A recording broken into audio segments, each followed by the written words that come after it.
Hey, what's going on, everyone? It's Tim, and we're back on the TMA Connection podcast, and it's a podcast that is focusing on people that are making a difference, whether that's through business, real estate, or otherwise. Today, we're going back to the old school, Bel Air High School. Got a Bel Air grad with me today, Justyce Veltman-Smith with Harco Pressure. How's it going? What's going on, man? Nothing. Love it. This is new and exciting. I've never done a podcast. I'm excited to be on one. It's a little bit nervous, but it's definitely something different, and I love that you invited me on. Yeah. So, well, you did some work at my house recently, and we had a really good, kind of in-depth conversation there. It's like we should have put the microphones on at that point. know. I mean, it was raining, but we could have done like an open mic. Yeah. Right in your parking lot. Yeah. The van was there.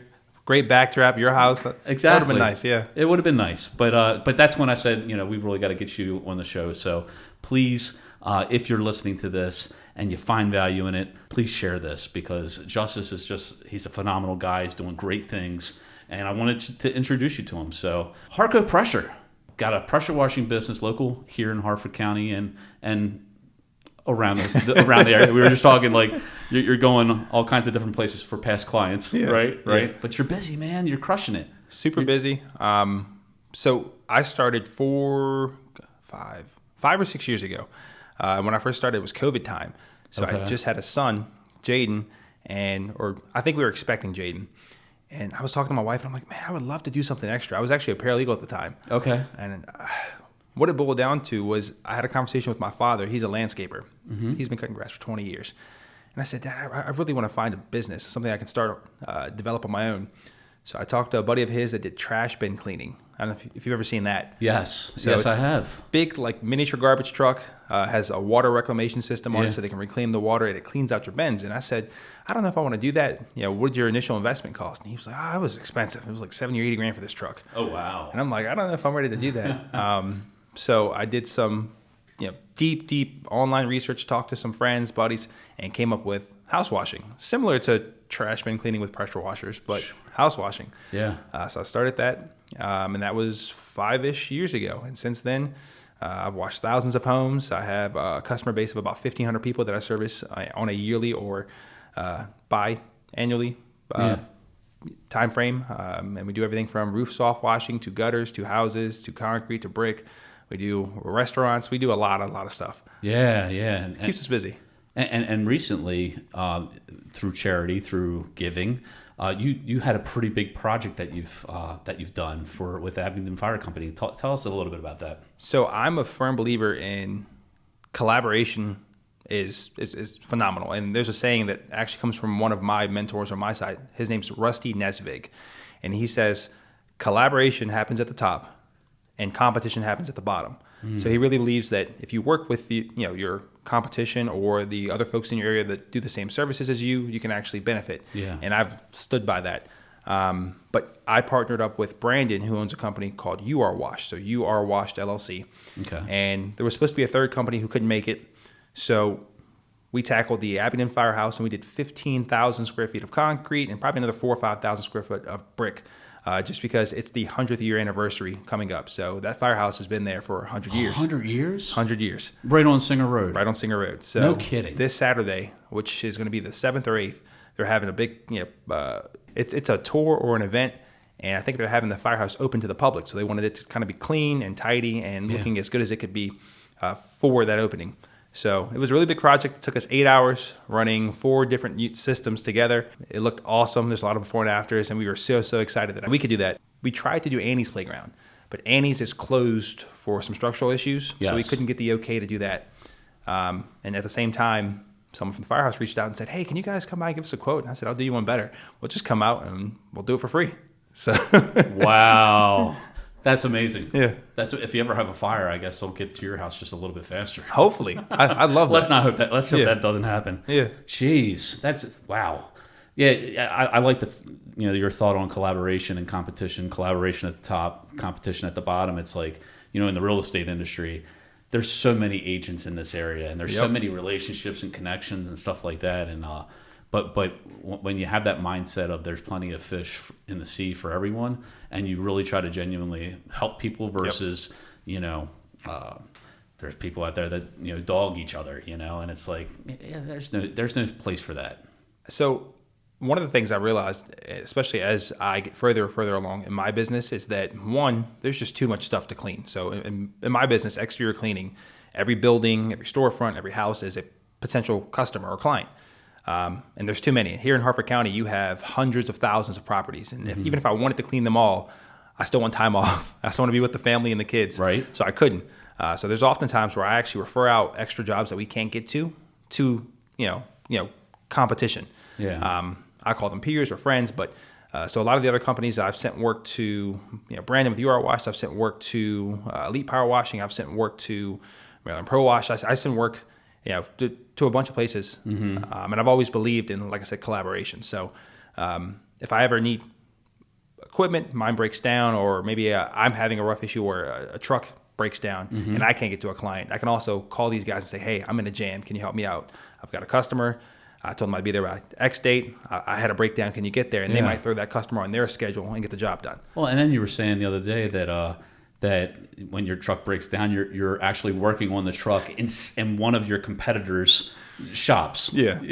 So I mean, that's so cool. So my mentor and a good friend of mine is Sean Hampton with Elite Power Washing. Okay. So he's got a pretty big fleet for this area, and I'm always talking to him. I talk to him. I try to talk to him daily. We have a really very good relationship, but because we're technically, I guess, competitors, some would look at it and say it's weird, or it's unsustainable. But I really do believe in collaboration. So it's a different mindset for sure. Yeah. So I've known you since you were in high school. Never had you as a student, but certainly knew you, and you joke around. That you were the little social butterfly running around the hallways all the time. Love to talk. Maybe that's the answer. To my next question is: was there anything from high school that you could say, "Hey, you know what? This has really helped me in business"? Math. Were you a math guy? No.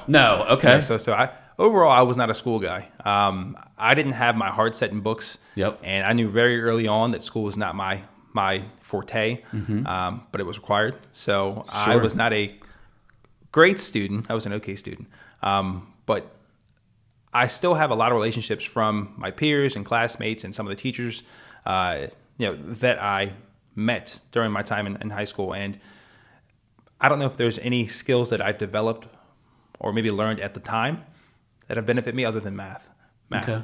But I think too is the fact that you were so social and that you were so relatable and personable and just could have conversations. And I can remember you as a student, and you weren't a bad kid. I was a talker, but in a good way, not in an annoying way. Yeah. Right. So in a business, you have to be able to get out there, and you need to be able to talk to people. People need to know you, like you, trust you.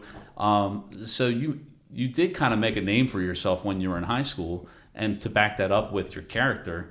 I do think that that's probably something that you were able to take from high school. And I agree. So when you look at it that way, and I want to say communication and the ability to communicate probably was developed there. Yeah. And as time went on, I actually used to sell cars. I don't know if I've ever told you this. No. So I used to sell cars for... Was that right out of high school? Yes. Okay. So I went to Frostburg State University first. Okay. And I didn't last long in college. It was not my cup of tea. How long were you there at Frostburg? Semester. A semester. Okay. One semester. And I remember coming home and I said, man, well, Mom, college isn't really working out for me.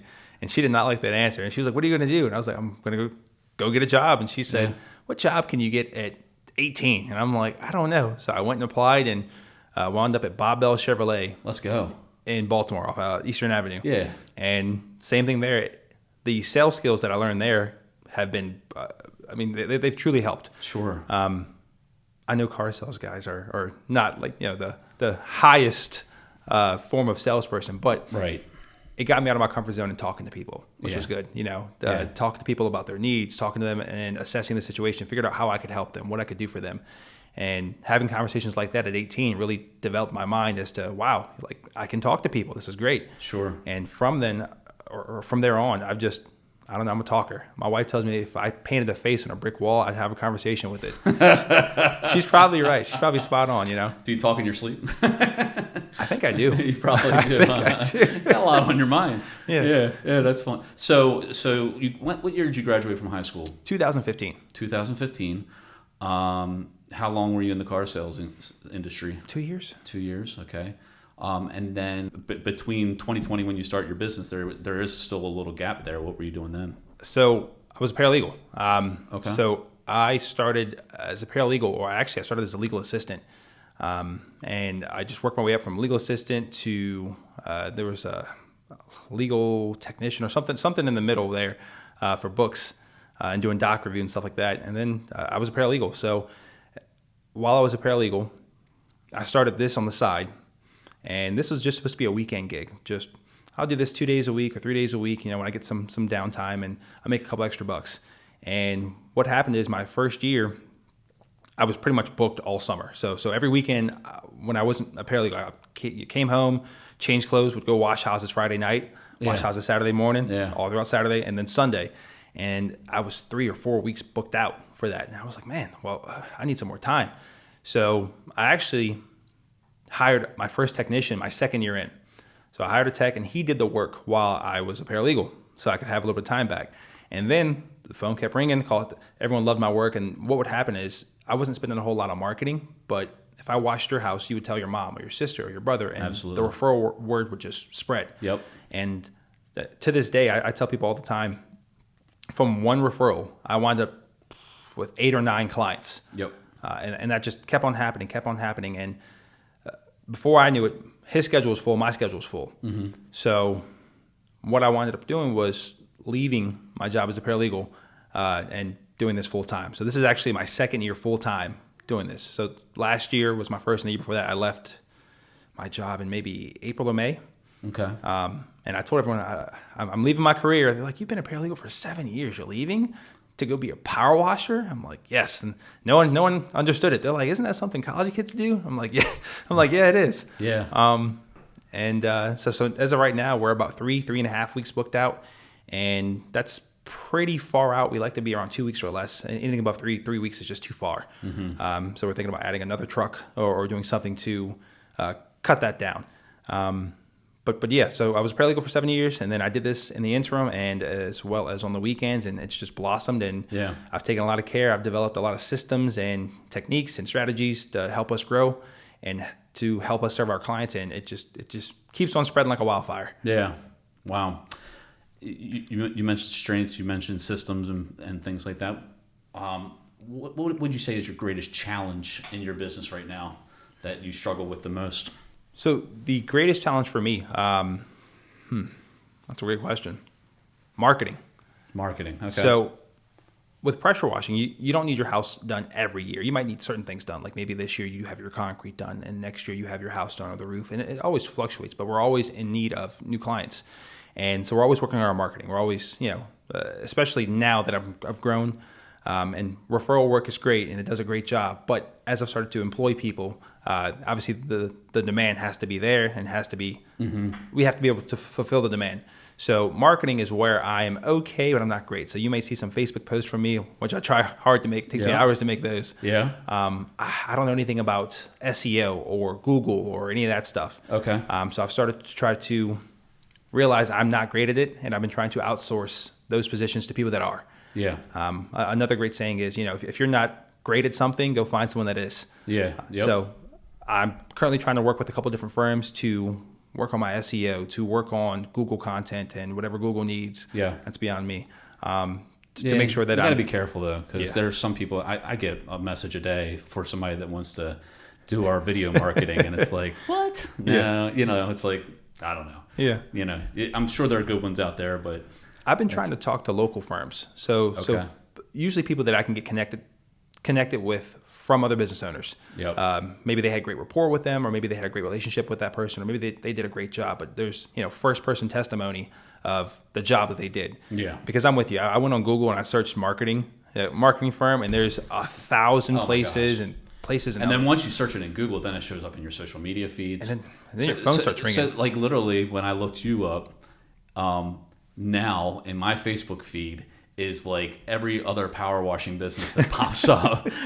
I'm kind of like hide ad because like, yes, I needed a pressure washer. I knew I was going to go to you because I've seen you on social media. I saw you doing things, and I absolutely love to help.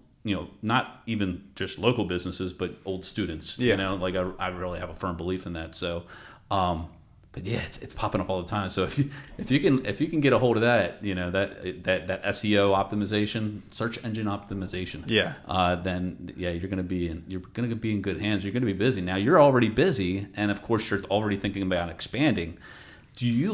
I'm curious because in my business this is definitely a yes. Do you have peaks and valleys where sometimes you're just super busy and sometimes there ain't crap going on? Yep. Do you? So as most entrepreneurs, we have busy seasons and we have slow seasons, and that's the downfall of entrepreneurship. So when I talk to other business owners across the board, whether it's mechanical or automotive or realtors, everyone has a peak and valley. So for us, it's wintertime. Mm-hmm. So pressure washing is something that relies on water. Water freezes at a certain temperature. And because of that, we can't do any washing for the most part in deep winter. So for the months of, December, January, February, we're slow, and we have to, do crazy things to keep water warm to do some of the commercial projects that we have. But those are definitely our valleys, or our slow season is wintertime. Okay. That's why a lot of us rotate to gutter cleanings or Christmas lights or other services that we can do to stay busy and keep our guys working. But we definitely have our valleys. And then another for us would be we're super busy in early spring and throughout summer. July, we experience a slight slowdown, and that's usually because of vacation season. July's vacation season. Sure. No one's home. So no one's home. No one's thinking about having their homes washed. Mm-hmm. Whereas, June, you have graduation parties, you have cookouts, you have all kinds of holidays. People are actively outside. So June's our probably busiest month. In addition to May, but we definitely experience some values or decrease in calls or leads or flow of new clients during certain times of the year, especially the winter, and then somewhat in July. Okay. While there is collaboration in your business, and we're certainly not going to talk down about other competitors, collaborators, what do you think at Harco Pressure? What sets you apart from, say, other businesses that are in the same genre of occupation? I would say integrity and value. Integrity, value, and then just doing a thorough job. Mm-hmm. So for most people, our homes are our biggest investment, and we spend a lot of money, a lot of time trying to make sure that they are perfect, and we can't trust them to anyone. There's a reason that you spend time looking for a good electrician or a good roofer to make sure that you're getting the best quality and service from a provider. So what sets me apart is integrity, my value, and all the things I mentioned earlier. Mm-hmm. I'll give you a great example. My guys, so I'm a perfectionist. So if I see a spot that you would never see as a homeowner because you're not looking at every detail, I'm going back to fix it. And one story I can think of is last year, we were doing a home. It was in Severna Park. So someone had just moved from Hartford and bought a new house in Severna Park, about 45 minutes from here. Okay. And it was downpouring. It was raining. We were out there for 3 or 4 hours finishing a job. And we got all done. We got all packed up. We were leaving. About 20 minutes go by. We're on 95 North. And I'm thinking, man, I don't know if we got that section of house. Oh, boy. And my guy just put his head down. He's like, not this. And I'm like, did we get it? Did you get that? And he was like, I don't think we did. So U-turn, went right back. Now, again, this is something the customer would never notice, but it bothered me. Yeah. And I wouldn't sleep at night thinking, wow, I missed that spot. So we drove all the way back in the pouring rain, got everything out again, got everything set up again. And the customer's like, what are you doing here? I'm like, we missed a spot. He's like, where? I'm like, over there. He's like, can you point to it? He couldn't identify it. I'm like, right over there. He's like, you didn't have to come. You didn't have to come back for that. I'm like, I wouldn't have slept at night if I didn't. Yeah. So I have a keen eye for detail. I want things done right. My guys will not leave the job if it's not done right. And if they do leave the job and we get a call back, they're going right back to fix it. Yeah. I'm a big believer in everything should be done right the first time. And it's part of the value and the integrity that I have for me as well as my business. Right.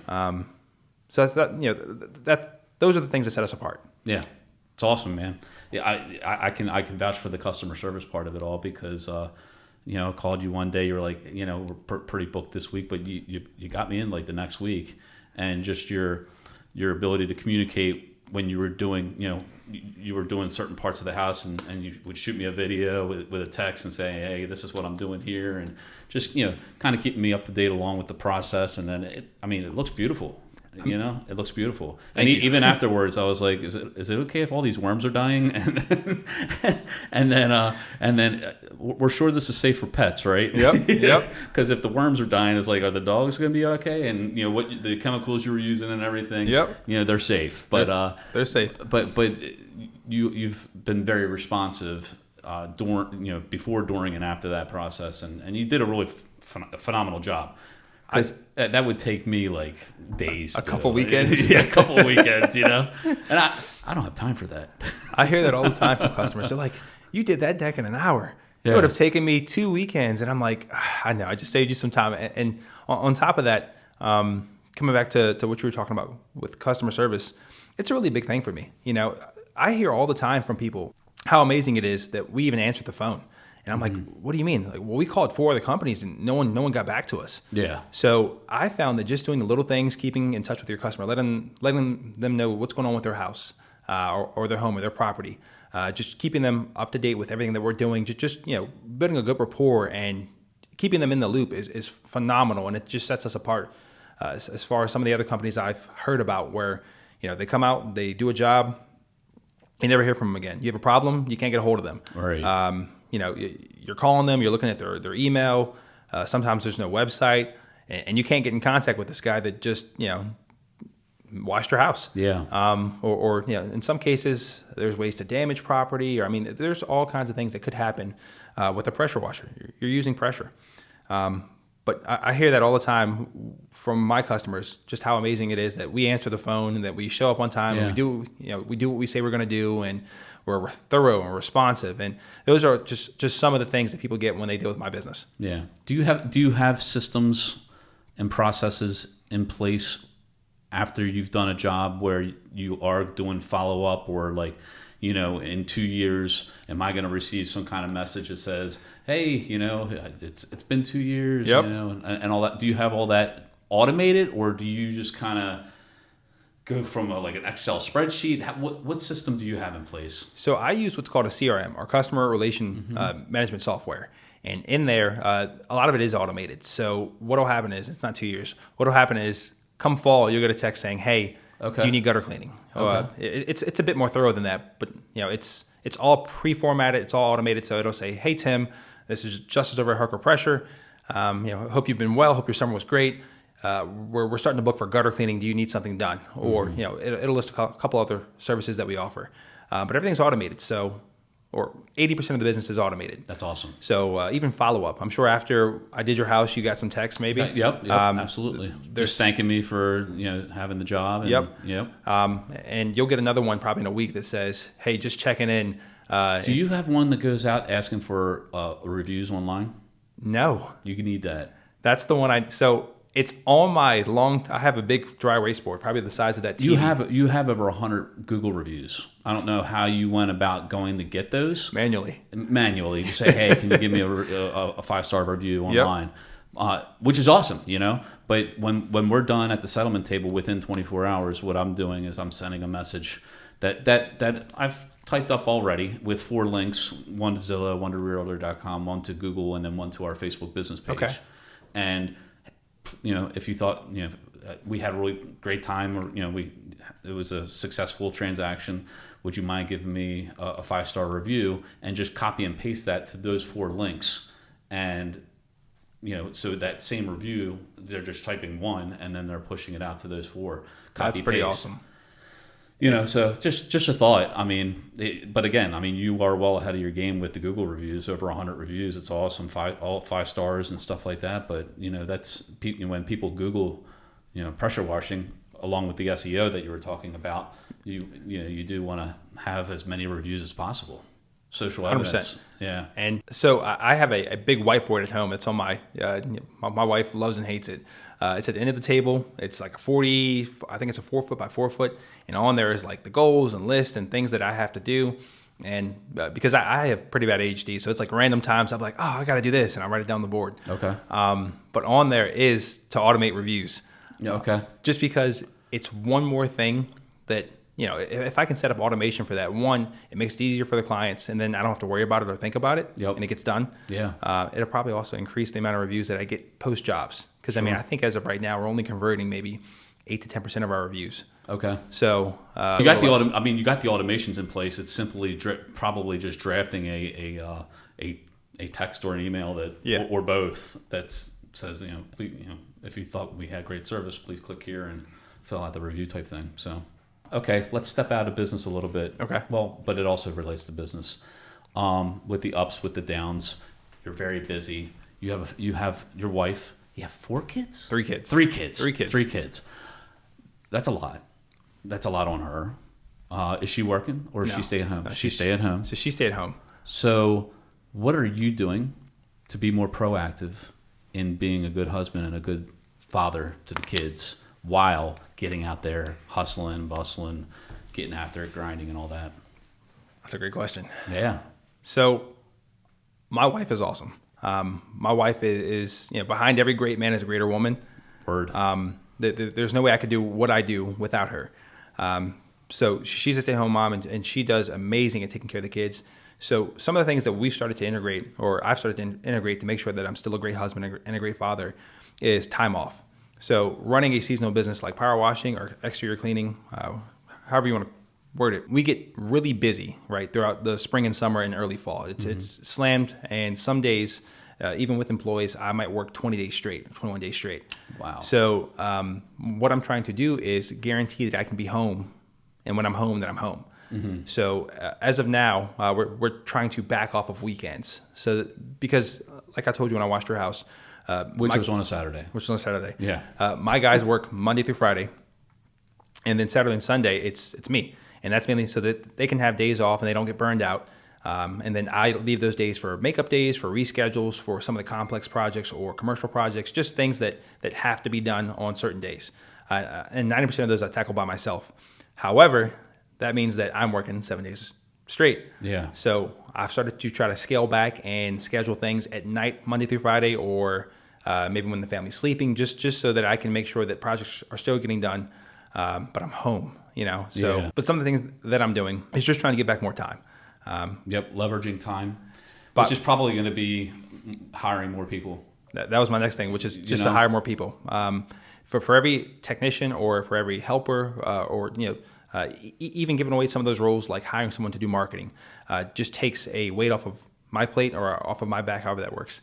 Yeah. But also gives me a little bit of time back to be a husband, to be a father, to make sure that I'm still meeting my responsibilities at home. Because running a business is great, having a successful business is great, but at the end of the day, when I first started doing this, it was all to make sure that I could be home and get more time back. Yeah. So when I converted over to doing this full time, and my wife became a stay-at-home mom, the logic was, well, I can just work 4 days a week or 5 days a week, and I can just slam pack those days, and I could be off. And what winds up happening is that works for a short while, and then demand increases, and then you're working 5-6 days, and that's the norm. And then you're working 7 days, and then there's no break, and that's the norm. So I'm just trying to win back some of my time by leveraging employees and hiring and automating systems, just doing whatever I can to make sure that I still have hours every day to tuck my kids in, to read them books, to be there for bath time, to help my wife with dinner, to do all the stuff that we have to do as fathers and husbands, as well as maybe try to hopefully be there on the weekends. So sure, we may start scaling back the projects that we do on the weekend, or maybe just closing on the weekends altogether. When I first started in real estate, it was my dad and I, and while I was teaching for 3 years, I was still teaching and then doing real estate in the afternoons and evenings and weekends, and so there was a lot of time away from family. And as my dad's gotten older, he's doing what he should be doing. He's kind of doing the retired life. He still helps behind the scenes or whatever.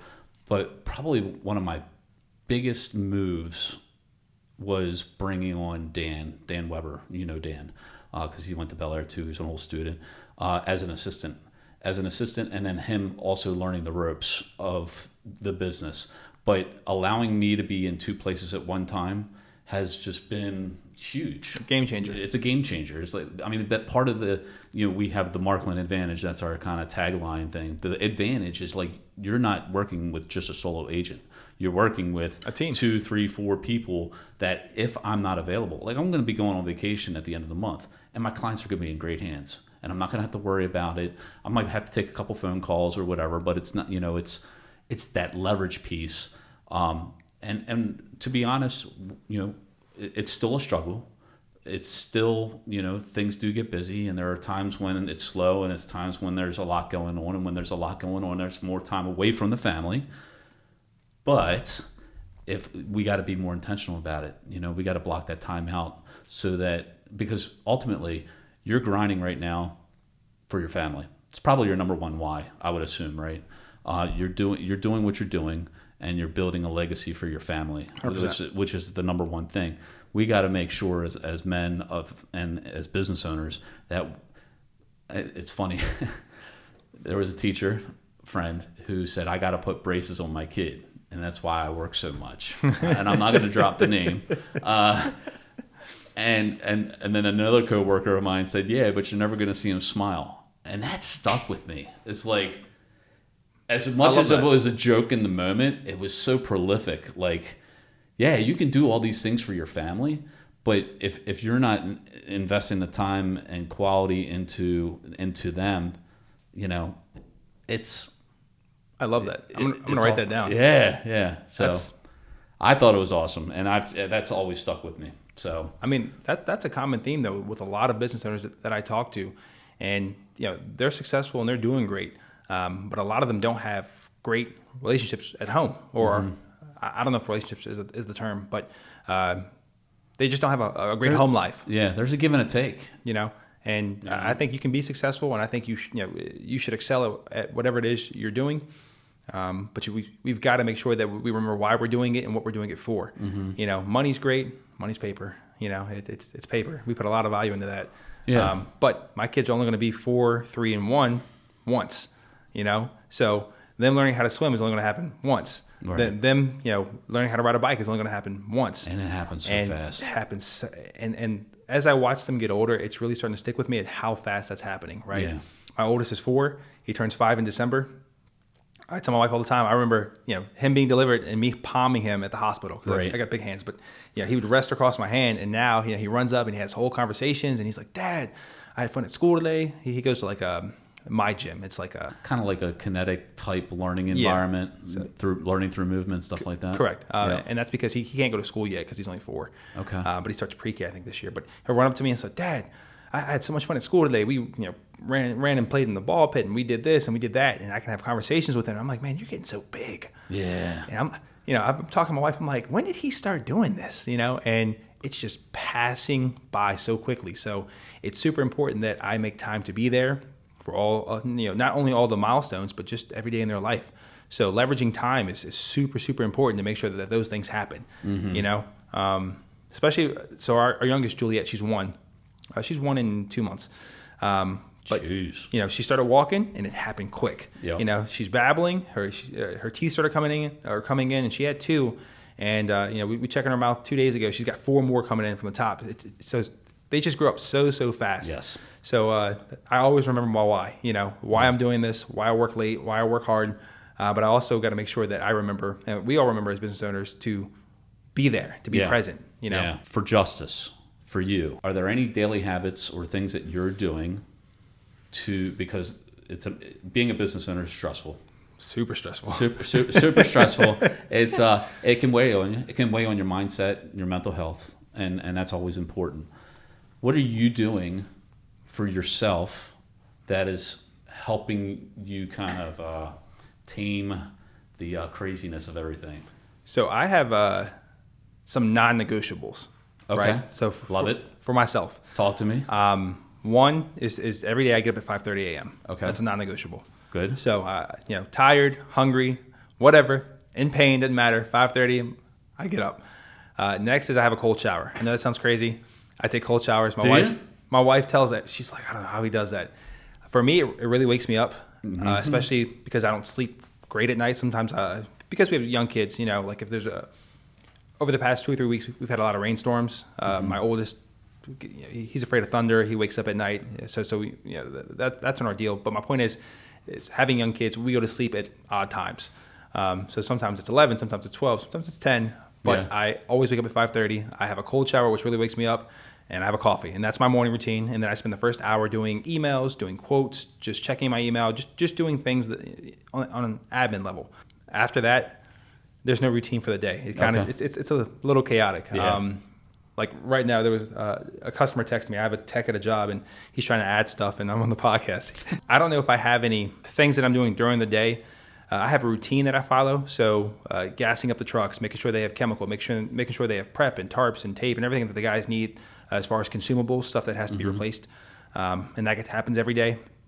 But the only real things that I'm doing, that Justyce is doing, is that morning routine. Yeah. I try to mix in the gym, but it's sporadic. There's no set time. Sure. Sometimes it's 10 p.m. Sometimes it's 5:30 a.m. It just depends. How many days a week are you getting in the gym? 4. 4 days a week. Okay, 4. so you are, at some point, you're getting there 4 days a week. 4. I was trying for 5, and at some point I was trying to do 6, and it's just too aggressive. Yeah. And That's my non-negotiable. Yeah. It has to happen in the morning and before anything else. Gym. Yep. And it sets my day for the rest of the day. But you feel good after you do it. Oh yeah. You feel it sucks in the moment. In that moment, you're tired, you're hungry, you don't want to be there. You'd rather be in bed. But after you have your workout, you feel great. Mm-hmm. And I never regret it. Yeah, exactly. I was just about to say that. It's like you never say, after our workout, I still don't want to be in the gym today. You know, it's like you it's the first thing of the day. Like you're doing something that you don't want to do, but you do it anyway, and that just primes everything else. It does. Yeah. It does. And so that in combination, if you start the cold shower, I'm telling you, it's a game changer. Start the cold shower. Yeah, I've seen the plunges and I've seen the cold showers, and I've done a lot of crazy things, 75 hard, all that stuff. I remember that. Yeah, I've done it twice. It's 2 workouts a day. It's drinking a gallon of water a day. It's all this stuff. Eating healthy. Cold shower. I just don't know if I can bring myself to it, man. Start with warm water, turn it to cold at the end, then get out.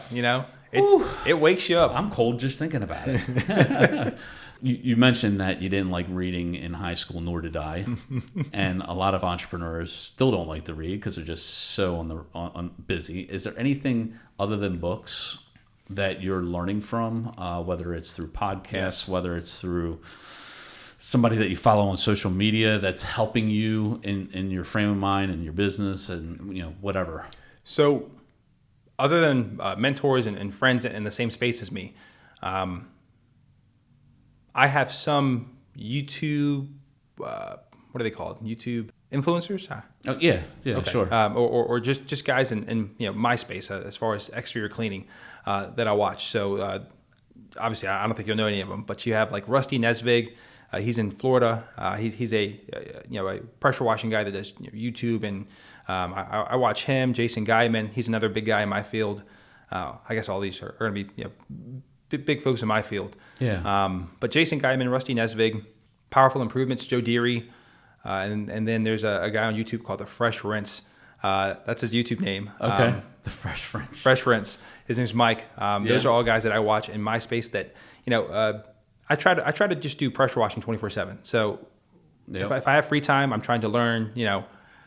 How can I do this better? How can I get better at this? What systems can I put in place? Am I cleaning effectively? I'm always trying to do better in my field and be faster and be more efficient at the same time. I'm never not learning. I'm always learning. Yeah. Whether that's through podcasts from some of these guys, or maybe it's some of their YouTube series, or maybe just talking to my mentor or having conversations with other business owners. I'm always trying to learn and adapt and change for the better. Yeah. There's a lot that I do there just to try to learn more and, like I said, be more efficient. Yeah. Two resources that I think would really help you. Okay. And whether it's a book or you get the audiobook and listen to it. I like audiobooks. Audiobooks are good. The first one is The E-Myth Revisited. Or the E-Myth was the first book. I could write that down. E-Myth, I could tell you after the podcast. Okay. Come on, man. The E-Myth or the E-Myth Revisited, it's by Michael Gerber. It's talking about working on your business and not in your business.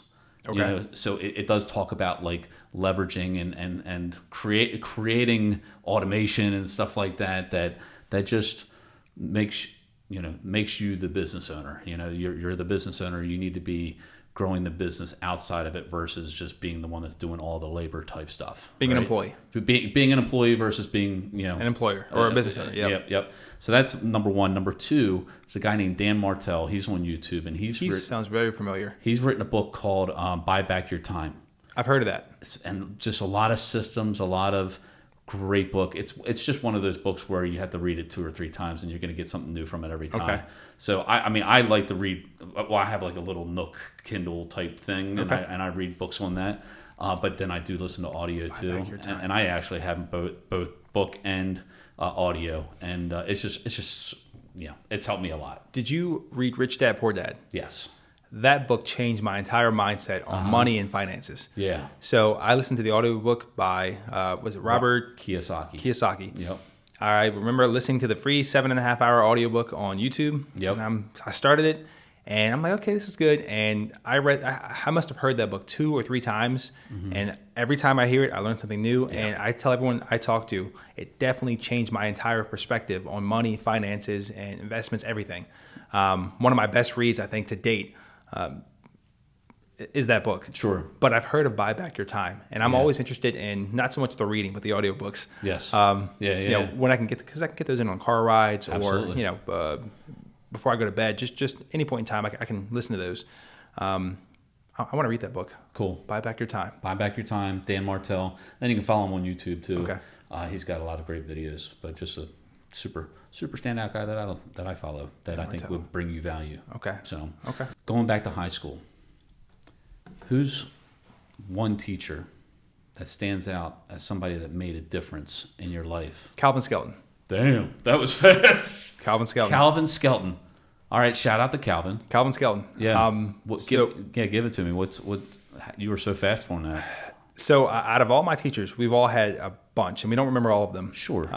But I don't know if there's any one moment that I can look back and say, wow, that was a change. But listening to him talk, because in his lectures or throughout his teachings, he would incorporate maybe some real life scenarios, maybe talking about his daughters or his family, and I don't know, I remember those. Yeah. And all around, I just thought he was a really good guy. He never forced you to learn. He never pushed you to be a student. He offered his guidance. He offered his counsel, and I just remember that. Yeah. I've had a bunch of teachers, and some are helpful, some are not. Everyone has their own teaching style. Yep. I just remember being in his English class and him being one of the most easygoing teachers ever, but in a way that actually made me want to be there. Does that make sense? Sure, absolutely. So I can't pinpoint to any one particular story where there was a life-changing event or moment, but all around, as far as my time in high school, he's the one teacher I can think back and said, man, I don't know what it was, but I wanted to go to school. I wanted to be in his class. I wanted to learn English. Now I don't imagine I had very good grades, maybe like a C or a B, but good. I was present. Yeah. I would say Calvin Skelton. That's awesome. And you weren't roaming the halls during his class. It was the other 3. Yeah, it was the other 3. It wasn't his class. Right. It was everyone's class, I think, but his. I mean, I still like to read. So English and literature were always some of my favorite classes to be involved in. Just listening to stories. Yeah. Because they take you to whole new places, and you get to get other perspectives, and so I always loved my English teachers. There you go, Calvin. Beller High School teacher, phenomenal man, good friend of mine, and a great teacher to you. My sister actually, he coached her and taught her also. And she every time I mention him on not mention him, but we'll have conversations, and I'm like, I just did a quote for Mr. Skelton's neighbor. He gave me a lead for his neighbor to go do a project for them, and I told my sister about it. She's like, Calvin, she said, I love Mr. Skelton. How are his daughters? And so same thing for her. I don't know what it was. Like I said, there's no moment. There's no man. He sat me down and told me X or Y. But he has a phenomenal teaching style that I don't even know if it's a style. I don't know if it's just him. There's just the special ones out there that just bring a whole nother level of influence. Correct. To their teaching. Yeah. He didn't try to be just a teacher. Like, he tried to be someone you can confide in, someone you could talk to. He tried to be a parent, a coach. I mean, he was like the person you could go to and talk to. Yeah. So maybe that's it. But for my sister and I think it's Calvin Skelton. There you go. Well, I know it is for me. I think it is for her. Yeah. Awesome, man. Well, I want to acknowledge you, my friend, because you have really taken this business since 2020 and have really blown up, and you are making a difference with the clients that you're working with. You're a man of character. You're a man of integrity and a hard work ethic. And it's only going to get bigger. And you're just going to have to hire more people to leverage that time so that you can be an amazing father, husband, and just create a legacy that's going to be, just far exceed your time when you're here on Earth. So, well done. Great work. If people would like more information about whether it's getting a quote or what you do, how can people connect with you? The easiest way is to go to my website. It's www.harcopressure, so HARCO pressure, all one word.com, and they can fill out the information to get a free quote. It's going to give me their contact information, and then the moment they submit that, I usually call people back in like 15 minutes. Okay. But that's the easiest way for me to get their info, to have those conversations, to then come out and see the properties. Other than that, they could just call me. And my business line is 443-338-0020. They can call or text it. I'm really quick with getting back to people. Yeah. Especially because you are. Yes. I try to be very, very thorough with customer service and following up with people. Days are busy and nights are hectic, especially with the kids. So if I don't get back to them in that moment, I may forget, Right, so right. I've got to do, as soon as it hits my phone, I'm like, oh, okay. And I try to do estimates same day. We do all kinds of services, anything from exterior cleaning to some of the complex stuff too, like oxidation removal or rust removal, degreasing. We do a whole lot. Yeah. It's way more than just washing houses, but that's the one everyone can think of, and that's the one everyone knows is house washing. Sure. But yeah. Well, we'll link your Facebook page to this podcast, and you get to see it on YouTube. And okay, people need to follow us in order to see it and or listen to it. So we're on Apple, we're on Spotify, all the podcast platforms, and we're also on YouTube, and that's all at the Markland Advantage. Please follow us there. Subscribe. Again, if you think that this brought you value, which I think this is one of the better conversations that I've had in a while. It's been just a joy to sit down with you today. Thank you for coming in. Thanks for having me. Thank you for being the man that you are.